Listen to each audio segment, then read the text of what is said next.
একটা ছেলে বলো, আব্বা 10 বছরে 5 বছরে কোনোদিন মনে পড়লো না তোমার নবী কেমনে চুল রাখতেন? এই যে বেঈমানদের মতো চুল রাখছো, কারে জিজ্ঞাসা করে? তোমার আব্বা নাই, তোমারে বলার কেউ ছিল না কোনোদিন? আফসোস, আমার খুব মায়া লাগে ওই ছেলেদের জন্য। মনে হয় আহারে, এদের মনে কোনো অভিভাবক নাই, এদের কপালে একজন অভিভাবক জোটে নাই যে তাকে বলবে যে বাপ তুই এটা কি চুল রাখছিস। মুসলমানের চুল না মুশরিকের চুল। 365 দিনে যে কোনোদিন ফজরের নামাজ পড়ে না, আল্লাহর কসম আমার বড় মায়া হয়। আহারে, তার জন্য মনে কাঁদার কেউ নাই। এই ছেলেটার জন্য একটা মানুষ হয়তো জোটে নাই যে তাকে বলবে কিরে আব্বা তুই মুসলমানের ঘরে জন্ম নিয়ে একদিনও ফজরের নামাজ পড়ো।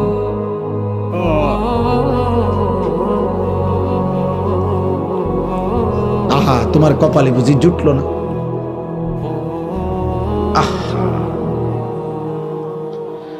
আফসুস বাপ, দুনিয়া ভোগ করা, ভাত মাছ চাল ডাল, নারী ছবি, জিনা ব্যভিচার, লজ্জাস্থানের চাহিদা, পেটের চাহিদা পূরণ, এইটুকু তো জানোয়ারেরও পূরণ।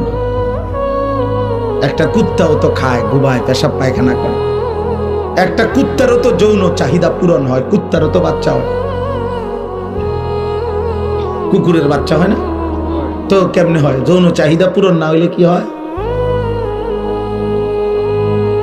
এটুকুর নামে যদি জীবন হয়, এটুকুই যে খাইয়া দাইয়া ভালো আছি, পেশাব পায়খানা করে ভালো আছি, জিফুত লইয়া হুজুর দোয়া করেন খাইয়া দাইয়া আল্লাহ ভালো রাখছে। খাইয়া দাইয়া কিতা ভালো রাখছে? খাইয়া দাইয়া নি ভালো আছেন। মুসলমান বুঝি এটা কয়? তো গরু ছাগল কি খাইয়া দাইয়া ভালো নাই?